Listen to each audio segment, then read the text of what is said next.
louvor a Deus por essa oportunidade de estudarmos juntos a nossa lição da Escola Dominical. Vamos estudar hoje a lição número 4 da Revista dos Jovens, que tem por título Amós, Adoração com Justiça. Então vamos falar hoje sobre o profeta menor, Amós. O profeta que é tirado de Judá, Deus levanta ele ali, porém ele vai profetizar no Reino do Norte. Vai apontar ali, vai combater a injustiça, o culto vazio, que eles estavam fazendo culto só para eles mesmos, não era para Deus. Pois, ainda que o culto fosse cheio de pompa, cheio de recursos, cheio de músicos, eles mantinham ali uma forma de viver que não agradava a Deus, pois eles praticavam a injustiça.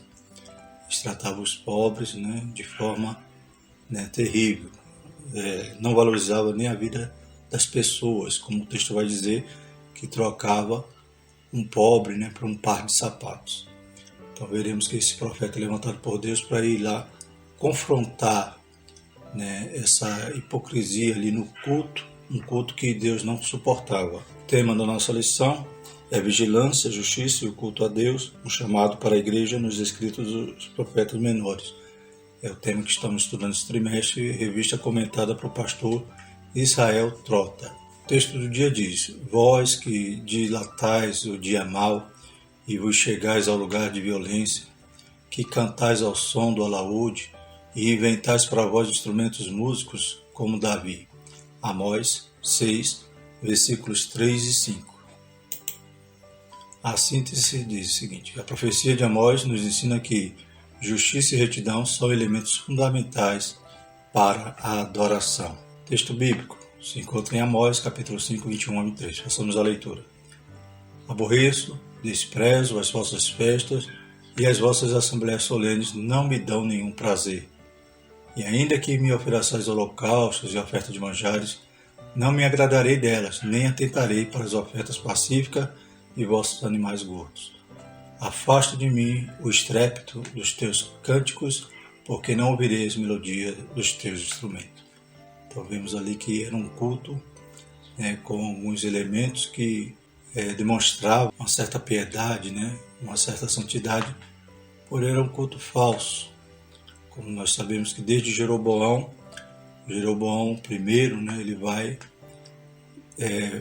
produzir ali um culto, uma religião falsa, Cria ali bezerros de ouro e diz: esse é o teu Deus que te tirou do Egito, diz ele para Israel. Então ele vai fazer um Deus falso, sacerdotes falsos e festas falsas. Então esse culto que ainda persistia nos dias agora de Jeroboão II era um culto cheio de requintes, porém era um culto para eles mesmos estavam se agradando daquele culto, porém Deus aborrecia, porque eles permaneciam no pecado e além da idolatria ainda havia também a injustiça social, como Deus vai dizer aqui que para afastar dele o ruído daqueles cânticos, Então os louvores poderiam ser os mais belos, mas para Deus era como um barulho e ele não suportava mais aquele som. Os objetivos da nossa lição é expor os principais conteúdos apresentados na profecia de Amós, compreender quem foi o profeta Amós, sua origem, trabalho e estilo profético e defender que a prática da justiça é um elemento substituível para a verdadeira adoração. Então não adianta adorar a Deus em pecado, não adianta adorar a Deus praticando coisas que são abomináveis a Ele ou que são contrárias à sua palavra. Então eu tenho que adorá-lo em espírito e em verdade. Esse em verdade, ele embute aí uma condição de que eu esteja realmente adorando Ele com sinceridade e fazendo aquilo que a sua palavra nos recomenda, nos orienta. A introdução diz o seguinte: o livro de Amós é surpreendentemente atual.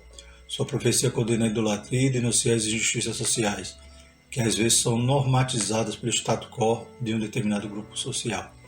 Então, aqueles que estavam ali à frente do culto, que estavam bancando toda aquela liturgia, para eles era normal viver daquela forma. E a cada momento eles desprezavam a lei, né? A lei que falava a respeito do descanso, isso para eles já não era mais permitido, porque o descanso semanal ia proporcionar, né, um baixo rendimento, né? Ou seja, a receita caía. Então eles já não mais guardavam o sábado, já não obedeciam nenhum preceito da lei que amparava o pobre, amparava, né, a viúva, amparava o estrangeiro, o órfão.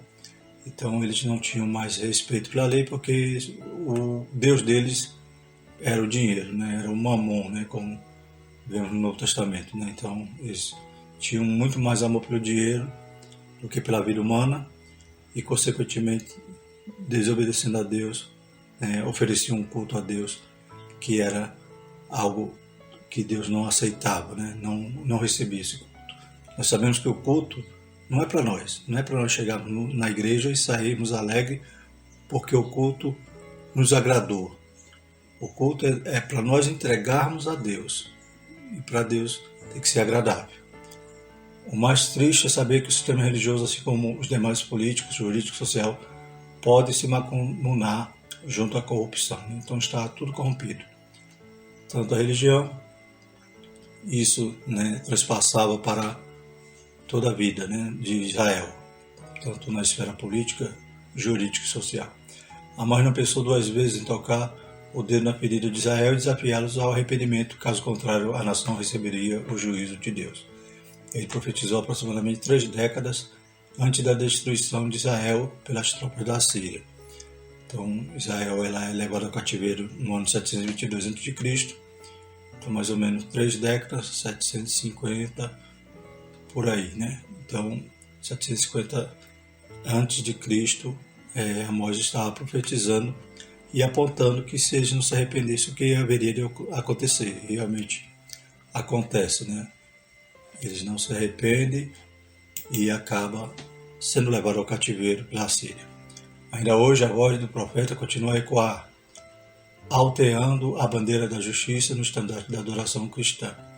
O livro de Amós é conhecido como o livro da justiça de Deus e nos ensina que a adoração não pode desassociar-se da retidão e dos princípios bíblicos justos revelados na palavra de Deus. Percebemos aí que esse viés, né, da justiça social é baseado nos princípios bíblicos, não é baseado em nenhuma ideologia, nenhum sistema político, porque a gente sabe que todo sistema político é falho, né? Só não vai haver erro nem falha na maneira de governar quando vivemos aqui o período do milênio, no qual o próprio Jesus vai reinar. Porém, aqui alguém pode dizer, não, o capitalismo é o problema. Outro vai dizer, o socialismo então é a solução.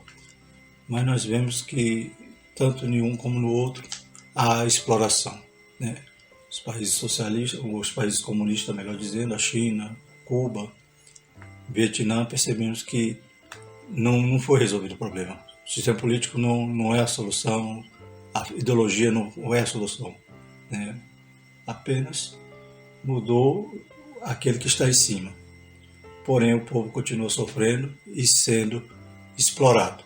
Então, a verdadeira justiça social é baseada nos princípios bíblicos, não nas ideologias nem nos sistemas políticos dos homens. O profeta Amós. Então, vamos falar sobre a personagem principal da nossa lição. O profeta, quem ele era. Sua vida. O nome Amós significa carregador de fardos. Em alusão ao seu nome, podemos dizer que sua fala era pesada e a sua palavra uma carga do Senhor. Então, desde o nome, já simbolizando ali até mesmo a sua vida, né, rude, sua vida dura ali, trabalhando no campo, e agora com uma carga muito mais pesada, né? Talvez Amós preferiria estar no campo, porém estava ali em obediência ao Senhor e com a carga pesada que era levar a palavra de Deus, né? A palavra que Deus falou. Sabe que hoje os profetas, eles não querem andar a pé, não querem, né, vestir de pele de carneiro, não querem mais comer mel silvestre nem gafanhoto.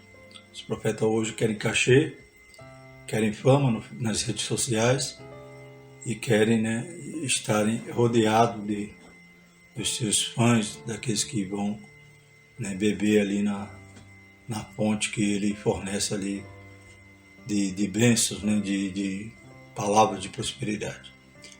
Mas o encargo de um verdadeiro profeta, ele é pesado. Ele sofre, ele toma pedrada, né, ele está ali para falar o que Deus manda e não o que o povo quer ouvir, nem que alguém possa vir até mesmo, né, buscar uma palavra nele. Né? Ele não é para ser um oráculo, para ser consultado.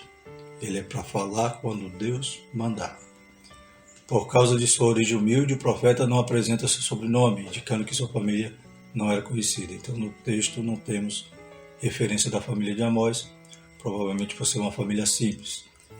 Ele provinha de uma classe trabalhadora, portanto, estava acostumado a carregar fardos. Deus chamou o homem calejado para uma dura tarefa. Então, ele tinha todo o sentimento para poder ser instrumento de Deus naquele momento, naquela situação, para falar inclusive da exploração que havia ali em Israel dos trabalhadores. Amós permaneceu resoluto em cumprir sua missão. Foi duro nas denúncias e exortações, porque sabia que se o povo não ouvisse suas palavras, o peso do juízo divino derramado sobre Israel seria ainda maior. O profeta também ele tem essa incumbência, né? Ele, além de ser o pregador da justiça, ele vai também trazer a mensagem de arrependimento, porém, se não houver o arrependimento, vem o juízo. E o profeta, ele sentia, ele amava o seu ouvinte, amava o povo a quem ele ia transmitir a mensagem, né? Contrastando com o profeta Jonas, né? Como a gente sabe, ele vai fazer a missão ali, mas contra a sua vontade, porque ele não tinha nenhum apreço para aquele povo, mas o profeta Amós ele tinha. Veremos quando Deus vai dar as visões a respeito dos castigos que iria, né, derramar ali sobre Israel. Amós intercede pelo povo. Então ele levava uma palavra, né, dura, mas uma palavra com amor, tanto do profeta como da parte de Deus, porque Deus é o Deus de misericórdia e dava oportunidade ao povo de se arrepender. Ele era natural de Tecoa, então no Reino do Sul, né, em Judá. Essa cidade ficava uns 20 quilômetros ao sul de Jerusalém, junto ao deserto da Judéia. Essa região ficava próxima à entrada que ligava Jerusalém a Hebrom e Berseba. Foi nessa região que João Batista se levantou como profeta. Então, de Tecoa até Betel, onde ele vai profetizar, né, cerca de 34 quilômetros. Amós foi um profeta sulista que atuou como missionário no Reino do Norte. A certeza do chamado divino revestiu o profeta da coragem para denunciar. Então ele era do sul de Judá, do Reino de Judá, porém Deus usou ele como missionário para ir pregar lá no Reino do Norte, em Betel. Amós 1:1 diz: as palavras de Amós, que estava entre os pastores de Tecoa, o que ele viu a respeito de Israel nos dias de Uzias, rei de Judá, e nos dias de Jeroboão, filho de Joás, rei de Israel, 2 anos antes do terremoto. Então percebemos aqui que ele era contemporâneo, então, também dos profetas que atuaram nessa época, como Isaías, né, em Jerusalém, e Oséias, como nós já estudamos. Então temos várias características comuns daquela época que nós já vimos no estudo sobre o profeta Oséias. Um homem simples, segundo o subtópico. Amós fala a partir de sua realidade, por isso se apresenta como um legítimo representante de uma classe explorada, que não tinha voz nem vez. Ele era pastor, boieiro e cultivador de sicômoros. Amós 7:14-15, né, diz o seguinte: e respondeu Amós e disse a Amazias: eu não era profeta, nem filho de profeta, mas boieiro e cultivador de sicômoros. Mas o Senhor me tirou de após o gado, e o Senhor me disse: vai e profetiza ao meu povo Israel. Então vemos aqui que a sua posição era simples, né? Ele tinha um trabalho simples. Também como vimos em Oséias também ali provavelmente um padeiro, né? Um mercador que tinha esse produto, o pão. Mesmo assim, né? Deus né, ele vai chamar, não quem está desocupado, vai chamar quem está lá ocupado, está trabalhando. Deus faz com que, né, este também exerça uma importante função. E as características de Amós era propícia, né, para Deus usar neste momento. Possuía múltiplos empregos, era um homem trabalhador que fez questão de identificar sua origem humilde, né? Então ele tinha a função de pastor, né, boieiro, mas também era cultivador de sicômoro, então ele tinha várias atividades ali no campo. Sabia que seu ministério era ratificado não pela tradição por trás de um nome, mas pelo chamado divino. Então, respondendo ele a Amazias, ele diz: o Senhor me tirou de após o gado e mandou, né, que eu viesse profetizar ao povo de Israel. Tal como Davi era pastor, entretanto, suplementava o seu trabalho cultivando sicômoros, figueiras bravas. Sicômoros era a fruta consumida pelos mais pobres, né? Então era um tipo de figo, porém quem consumia esses figos eram os mais pobres, por ser figueiras bravas, né? Os figos mais nobres eram para as classes mais abastadas. O pecado do orgulho combatido por ele não fazia parte de sua vida, ele era um homem simples. João Crisóstomo ensinou que a humildade é a raiz, a mãe, a ama de leite, o alicerce e o vínculo de todas as virtudes. O cristão deve expressar a humildade em sua vida, pois Deus se agrada dos simples. Israel ensoberbeceu-se, por isso foi humilhado. De modo contrastante, os humildes são honrados por Deus. Então, um homem simples é tirado de trás do gado para ir pregar ao povo de Israel, enquanto Israel estava vivendo um período de fartura, né? Então, ele vai pregar, vai confrontar diretamente aos poderosos, aos ricos da sua época. Então, Israel estava orgulhosa, ensoberbecida. Lá em Tiago 4,10 temos a orientação: humilhai-vos perante o Senhor e Ele vos exaltará. Então Deus, Ele gosta do humilde. O humilde será exaltado, porém aquele que é exaltado será abatido, será humilhado. Um homem preparado, terceiro subtópico. Como pastor, ele passava muito tempo sozinho, meditando e observando a natureza. As ilustrações utilizadas em suas profecias foram extraídas da sua vida diária, indicando a originalidade de seus pensamentos. E temos aqui uma referência em Amós 3,12 que diz o seguinte, na nova versão transformadora. Assim diz o Senhor: como um pastor que tenta arrancar uma ovelha da boca do leão e só consegue recuperar 2 pernas ou um pedaço da orelha, assim será o destino dos israelitas em Samaria, deitados em camas luxuosas, recostados em sofás com lençóis de Damasco. Então vemos aqui em algumas citações de Amós, né, ele usa, né, as figuras ali da sua vida diária do campo, né, da sua vida ali como pastor. Era leigo no sentido que não havia recebido informação em um estabelecimento oficial, visto que não tinha estudado na escola de profeta. No entanto, não era um homem ignorante.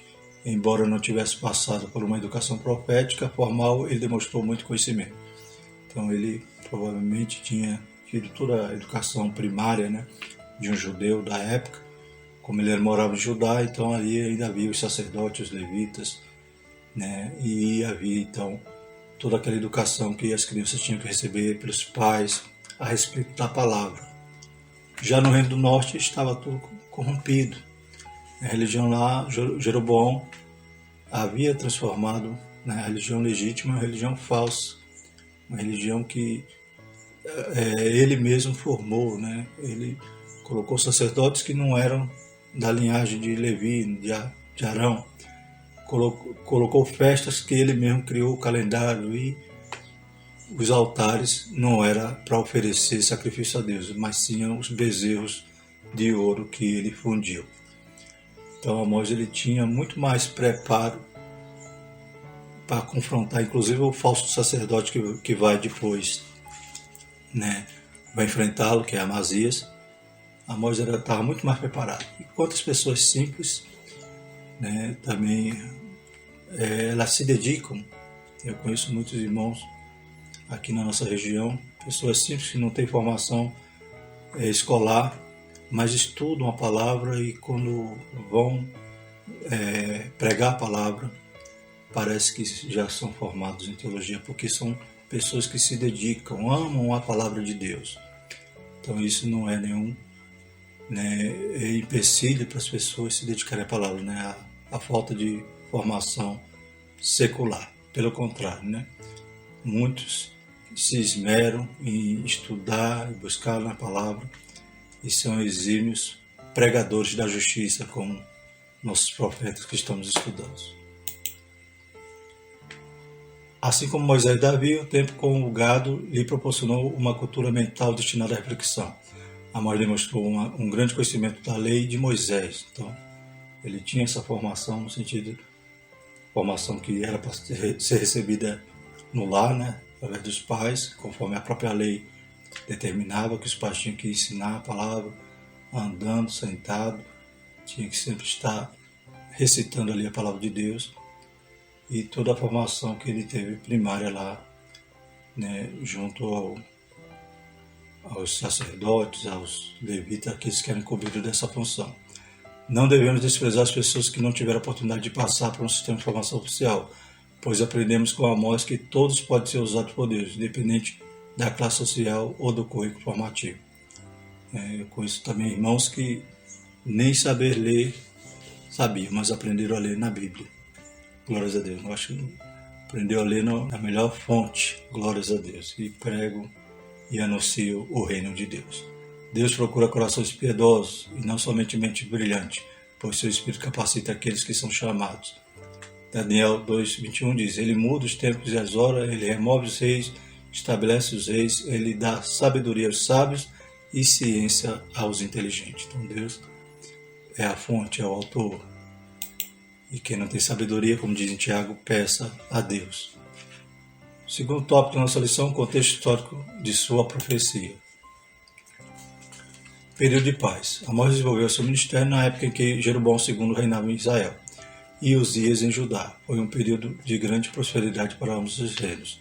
Então, é um fato que já estudamos na lição a respeito do profeta Oséias, de que Israel estava em prosperidade naquele período. Tinha alargado o seu território, havia ali as rotas de caravanas que antigamente era dominada pela Síria, hoje, devido à Síria ter sofrido ali algumas derrotas, então aquelas rotas agora pertenciam e eram controladas por Israel. Então havia comércio farto, território sendo ampliado. Então tanto Israel como Judá viviam esse período.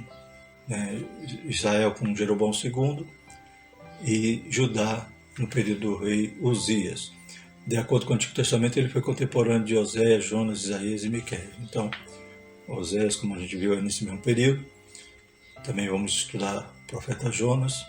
Isaías é um profeta maior, não vai estar no escopo do nosso estudo. Porém, ele era profeta em Jerusalém, na época do rei Uzias. E Miqueias também era contemporâneo desse profeta. O clima do governo entre Jeroboão II e Uzias era amistoso e as nações que poderiam perturbar Israel tinham sido dominadas.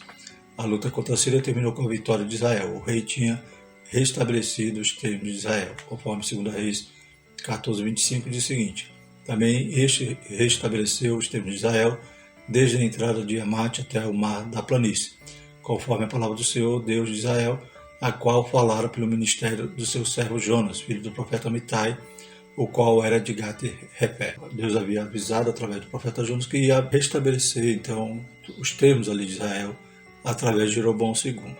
Porém, Deus dá a bênção e o homem não sabe agradecer. Então Jeroboão II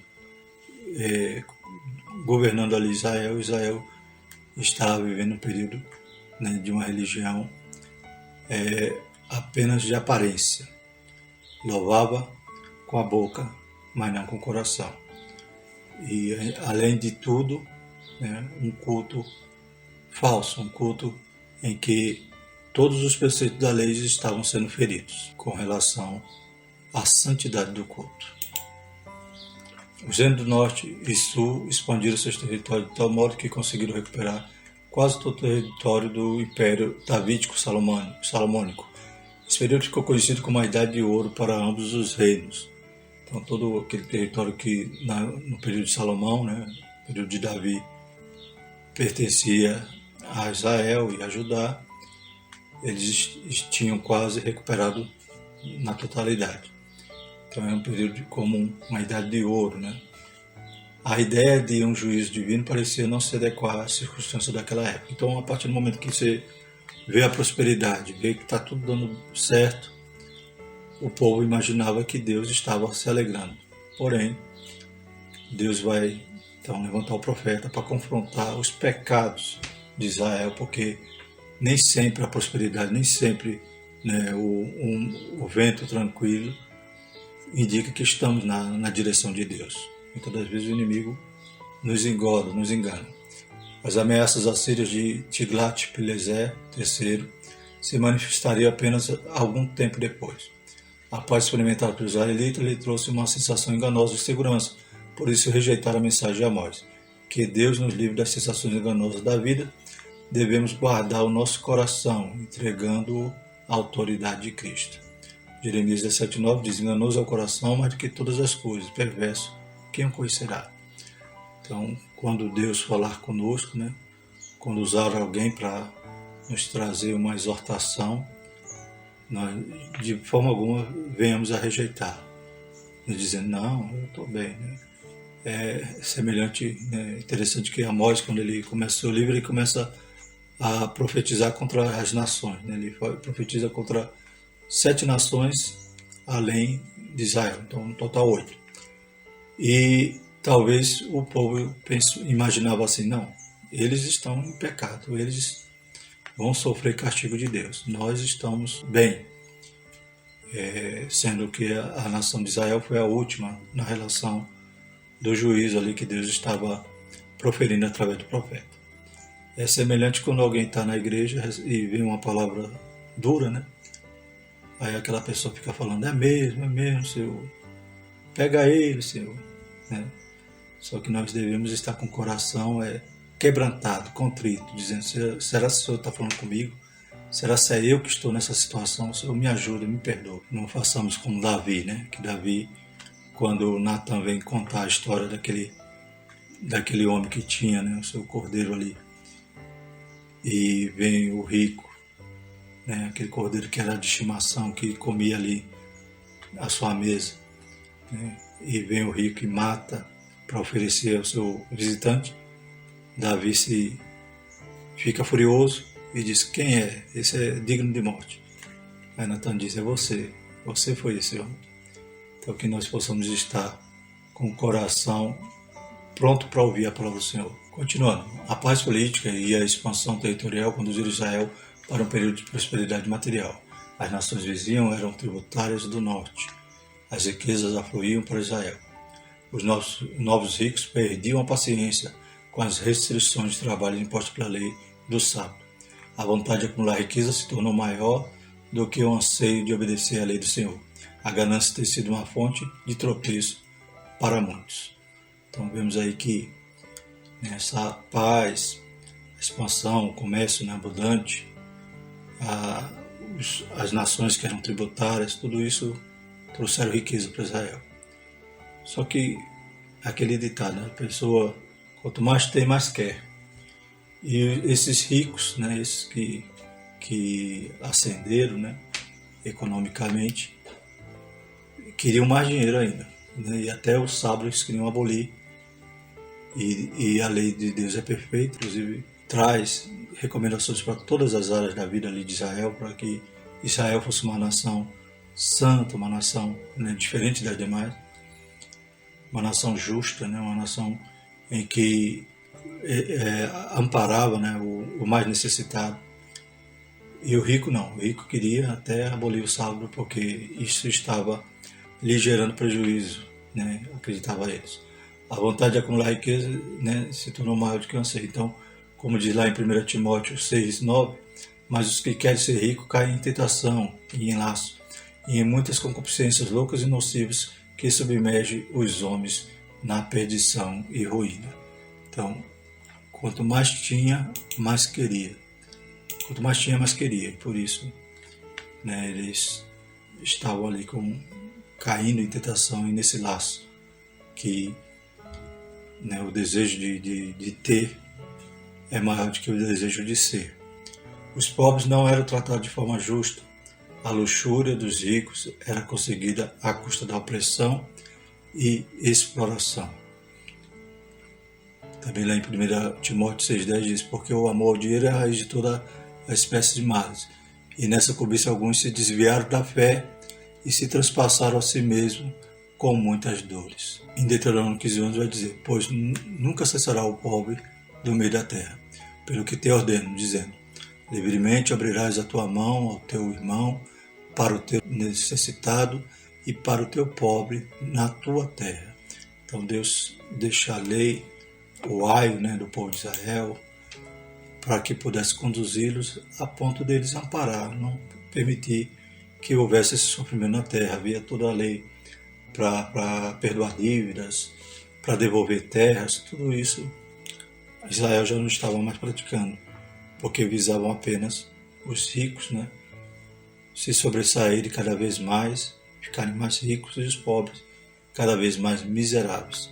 Esse mesmo momento que Israel estava passando, nós vivemos, a sociedade moderna, que as pessoas também começam a trocar o seu irmão, trocar o pobre por um par de sapato, ou seja, em detrimento de um luxo que você almeja ter, de um objeto que você quer comprar, você acaba explorando o seu trabalhador, o seu empregado, e em vez de ampará-lo para que pudesse Deus olhar para a tua vida e se agradar, e não para que Deus te acuse da tua falta de amor, e vivendo da mesma maneira como Israel vivia naquela época. Em Amós 2, 6, 8, lemos: assim diz o Senhor, os habitantes de Israel pecaram repetidamente. Não deixarei que fiquem impunes. Vende por prato justo e por um par de sandálias o pobre. Pisoteio a cabeça dos indefesos no pó e empurro os oprimidos para fora do caminho. Pai e filho dormem com a mesma mulher e assim profanam o meu santo nome. Aos pés dos altares reclinam-se com roupas que seus devedores lhe deram como garantia.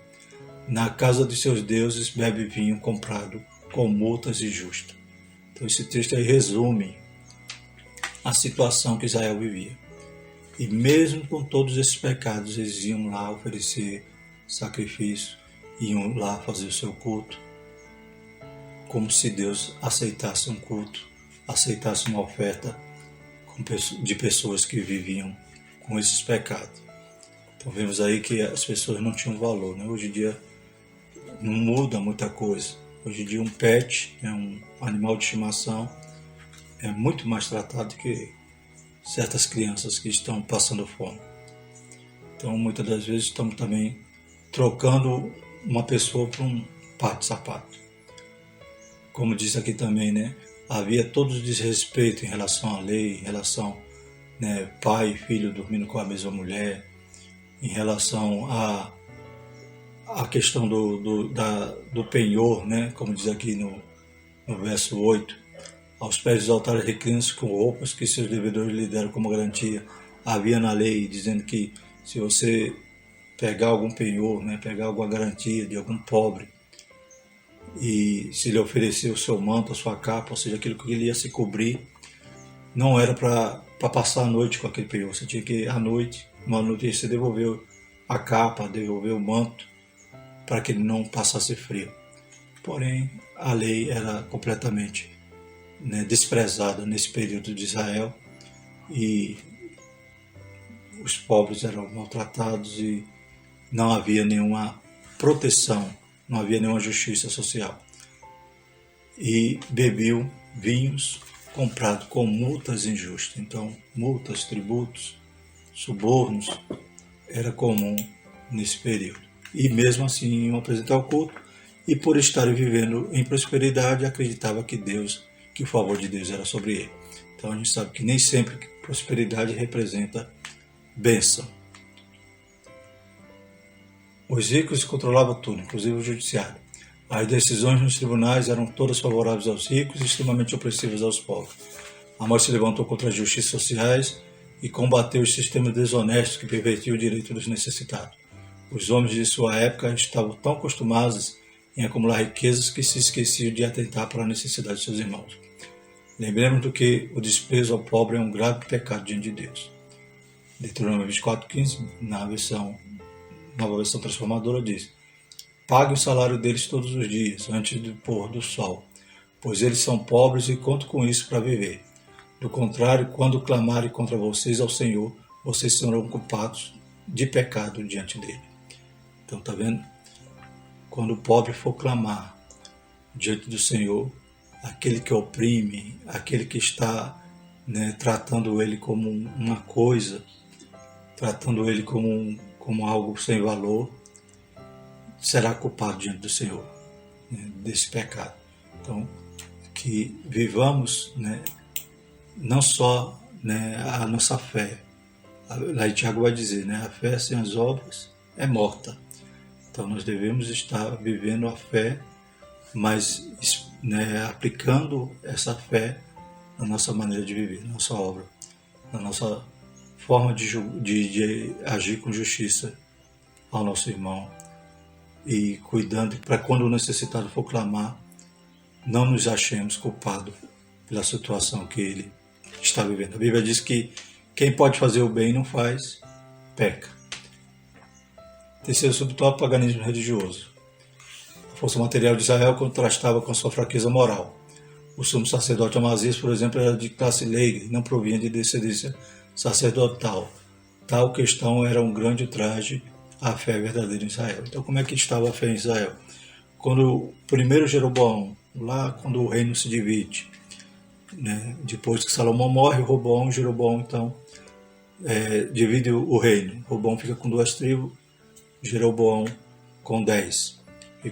Nasce então o reino do norte e o reino do sul. O que Jeroboão fez? Jeroboão, para que o povo não voltasse para Jerusalém para adorar o Deus verdadeiro e ao templo e às festas, Jeroboão cria então uma religião falsa, com os bezerros de ouro, com festas, com um calendário diferente para poder fazer com que as pessoas não voltassem para Jerusalém. E sacerdote, ele coloca os sacerdotes, institui sacerdote ali do mais baixo do povo, ou seja, pessoas que não eram da descendência de Arão. E Amazias era um desses. Já estamos hoje na lição no período do Jeroboão II, então isso já se passa muito tempo, muitos reis.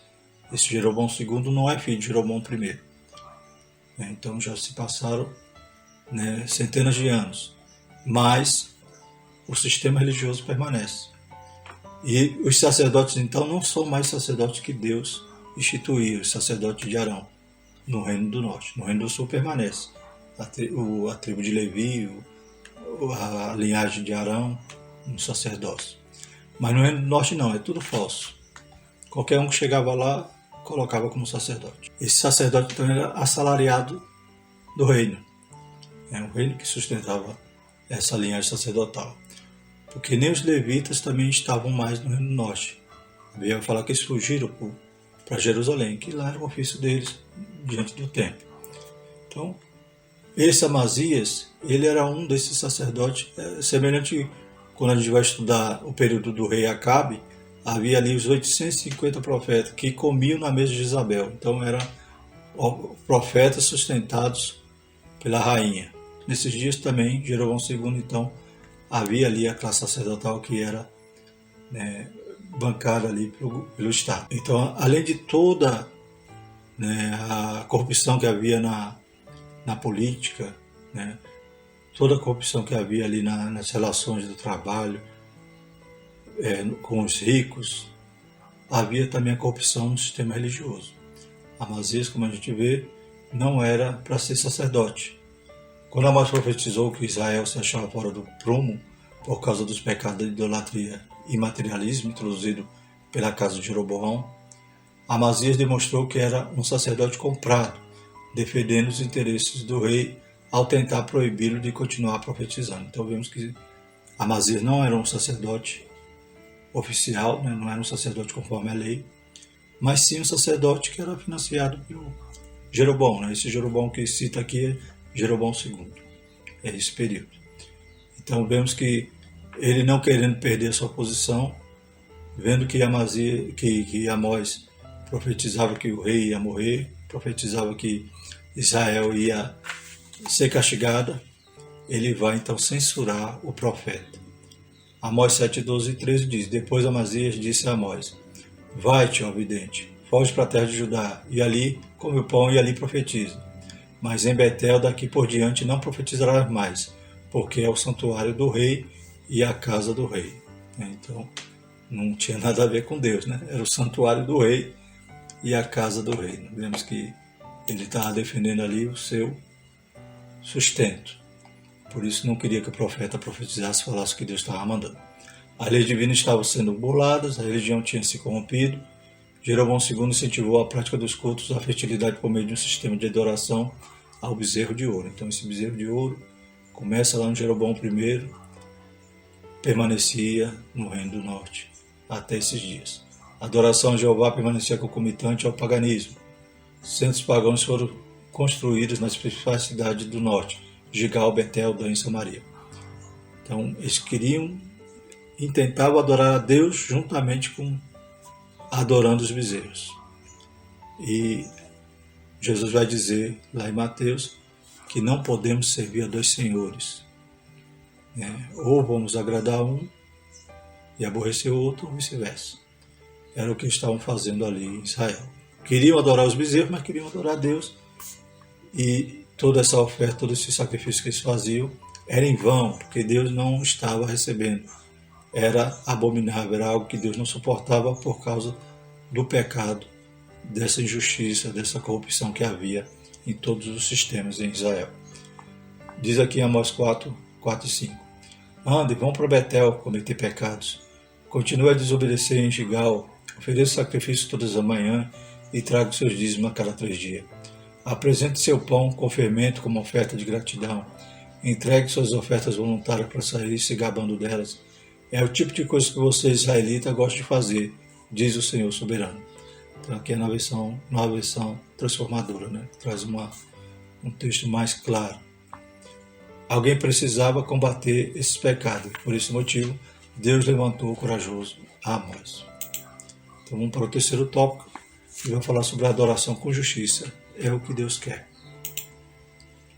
A mensagem do profeta. O livro de Amós pode ser dividido em 2 partes principais. Na primeira seção, citou-se os oráculos que vieram pela palavra. Aqui encontramos juízos entregues para 8 nações: Damasco, Gaza, Tiro, Edom, Amon, Moabe, Judá e Israel. O profeta apresentou uma série de discursos de julgamento contra Israel. As denúncias de Amós partem do geral para o específico.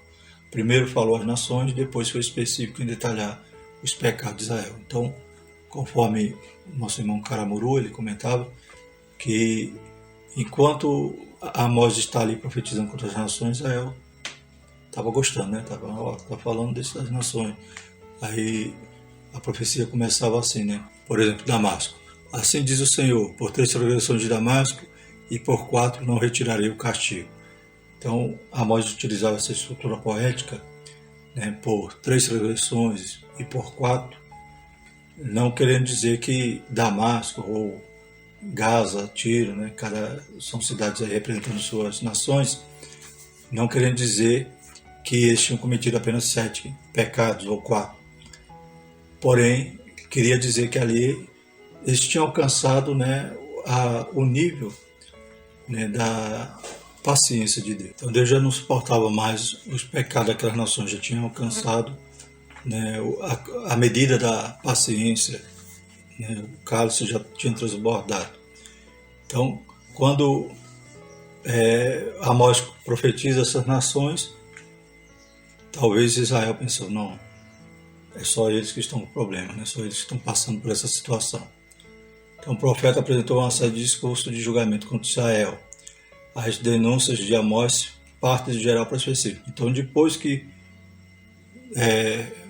nessa parte do livro de Amós, apresenta esses oráculos, né, vaticinando ali juízos para essas nações, o profeta também vai profetizar contra Israel. E agora vai detalhar os pecados, né? Então durante os capítulos de 3 a 6 vai haver as denúncias sobre os pecados de forma específica que Israel estava cometendo. Na segunda seção do seu livro, então, as visões de Amós 7 a 9, né? Para fortalecer sua intimação. Amós apresentou uma série de símbolos do juízo vindouro. Amós 7, 8 e 9. E por fim, terminou sua mensagem apresentando a restauração futura de Israel. Amós capítulo 9, versículo de 11 a 15. Então percebemos que o livro de Amós é dividido nessas partes. Aqui cabe, né, a lição de casa para os alunos, né? Fazer a leitura do livro de Amós, desses 9 capítulos. Então percebemos que do 7 ao 9 vai falar ali sobre as visões. E essas visões são juízos que Deus diz que vai executar sobre Israel, né? Então Deus fala que vai mandar gafanhotos, vai destruir tudo com fogo. E nesses momentos Amós intercede, né? Amós amava ali o povo e não queria ver que o povo se acabasse de uma vez. Então aí Deus diz que não ia mais fazer daquele jeito, né? Então, por fim, vai falar do cesto de frutas, né? E do prumo. Quando fala do prumo é quando Amazias, né, vai censurar Amós e vai falar então que Deus não ia deixar o pecado, né? Ia colocar o prumo ali para ver se quem é que estava vivendo de maneira correta, né? Qual era a construção que poderia permanecer se estava de acordo com o prumo, com a palavra de Deus. Sua profecia confrontou principalmente as instituições de Israel ao denunciar os pecados que destruíam os fundamentos sociais, morais e espirituais da nação. Estamos preparados para pregar uma mensagem de confronto? Então, é uma profecia atual e cabe a nós estarmos também nessa disposição para confrontar, né? Para confrontar toda injustiça. Responsabilidade social, segundo o subtópico. Amós encontrou o mau governo em Israel. Oséias, seu contemporâneo, fez denúncia semelhante. Então, provavelmente Oséias também foi influenciado por Amós, né? Pelo profeta Amós. As instituições de Israel transformaram a justiça em alosna, uma erva daninha. Eles perverteram o direito do próximo, né? Então, em outras traduções vai dizer amargura, né? Então a justiça de Israel estava, né, sendo algo intragável. Não aceitavam a repreensão, aborreciam na porta aqueles que os repreendiam. O portão de qualquer cidade era o lugar onde a justiça era administrada. Então sabemos que, né, a cultura antiga, os juízes, né, os anciãos sentavam na porta da cidade e ali julgavam.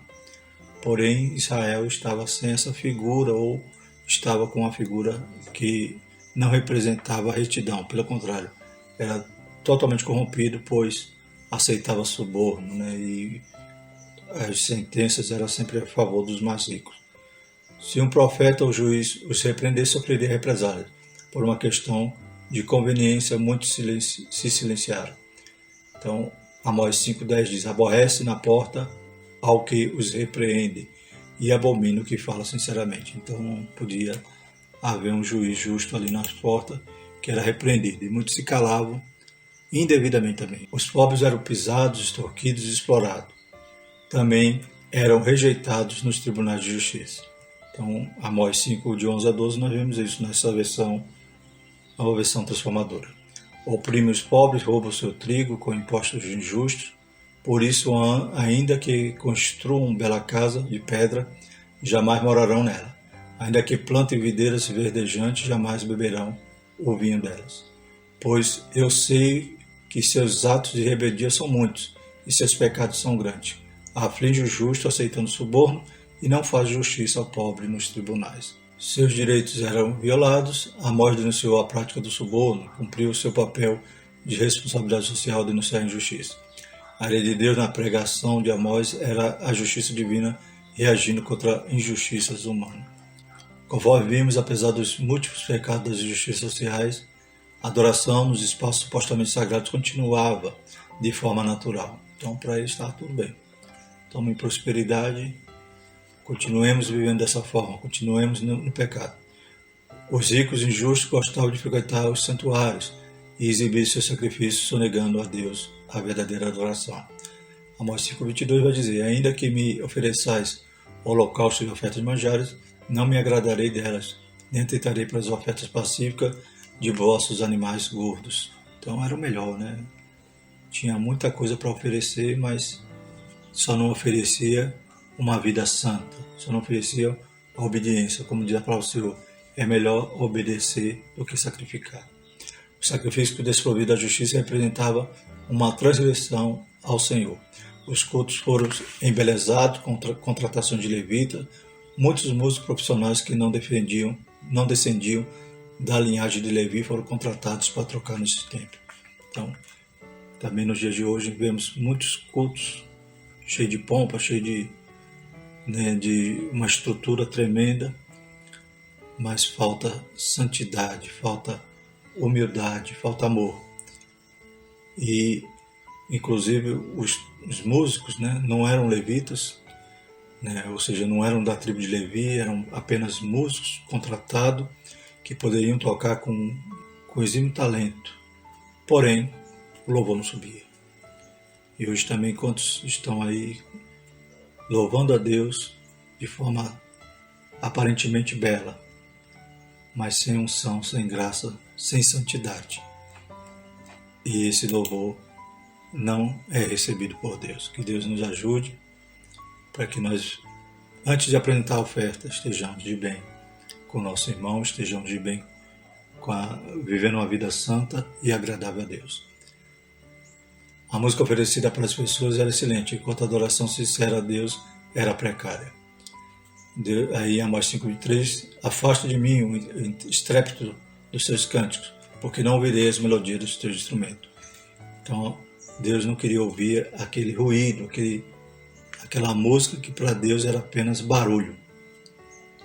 Ele não queria ouvir a melodia dos instrumentos. O espetáculo em volta do culto maquiava a especialidade da adoração. Amós declarou que a adoração era como um estrépito, um barulho ensurdecedor diante dos ouvidos do Senhor.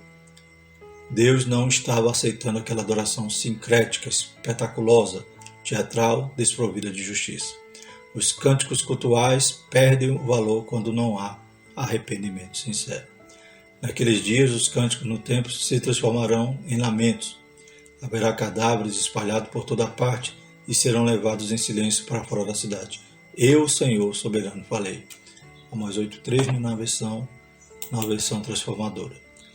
A adoração cristã não é apenas o item da liturgia, mas uma prática de vida, uma resposta obediente à palavra de Deus. Então, adorar não é só expressar musicalmente um louvor, um cântico. Tem que começar de dentro, tem que ser um reflexo da minha vida santa, para que o meu louvor possa chegar até o trono. Os sacrifícios para Deus são um espírito quebrantado, um coração quebrantado e contrito não desprezarás. Ó Deus, Salmos 51:17. Mais do que adorar a Deus somente com os lábios, adoramos ao Senhor com nossas vidas. Então a adoração ela parte lá de dentro, né? Então Deus reconhece, Deus é aquele que nos sonda.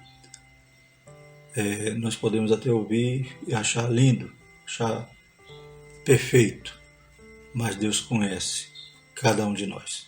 Glórias a Deus, louvado seja o nome do Senhor.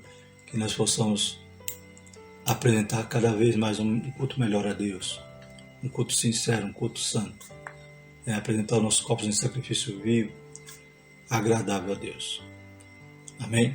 E combater, ser como Amós, que Deus possa levantar os jovens para que também possam falar o que Deus mandar e denunciar o pecado. Louvado seja o nome do Senhor. Denunciar a injustiça e também nos transformar, porque nós também não sejamos hipócritas e vivamos dessa maneira, explorando nossos empregados, explorando alguém que preste algum trabalho, algum serviço para nós, ou podendo fazer o bem e não fazendo. Que Deus nos ajude, que essa lição não seja algo que não fique apenas na revista, mas que possa ser gravado nos nossos corações. Conclusão, a justiça social pregada por Amós aponta para a obediência aos princípios da palavra de Deus. Devemos lembrar de que os fundamentos da verdadeira religião são constituídos pela forma como tratamos o próximo. A adoração sem justiça é uma ofensa a Deus. Uma religião que diz honrar a Deus, mas despreza, explora e oprime o semelhante é uma fraude. Amós não ensina que a verdadeira adoração exige comunhão vertical com Deus e horizontal com o próximo. Amém? Glória a Deus. Então, na próxima lição estaremos estudando o profeta Obadias, né? O título da lição é Obadias, o cuidado para com a retribuição divina. Glórias a Deus. Vamos orar agradecendo ao Senhor, pedindo a sua graça, que o Senhor possa nos dar uma semana de paz e um domingo, uma escola dominical repleta da sua graça, da sua unção, da sua misericórdia, do seu poder. Amém? Maravilhoso Deus, continua abençoando a tua igreja, Pai. Cada um que viu, assistiu esse vídeo, possa estar, Senhor Jesus, buscando, Pai, se aperfeiçoar. Que esses modelos, Senhor Jesus, através da vida dos profetas, possa também ser, Pai, aleluias, desejado por nós, para podermos viver uma vida santa, uma vida de serviço, uma vida que estejamos dispostos a fazer a tua vontade. Em nome de Jesus nós pedimos tudo isso e te agradecemos. Amém. Que a graça do nosso Senhor Jesus Cristo, o amor de Deus e a consolação do Espírito Santo seja com todos nós, hoje e para todos sempre. Amém.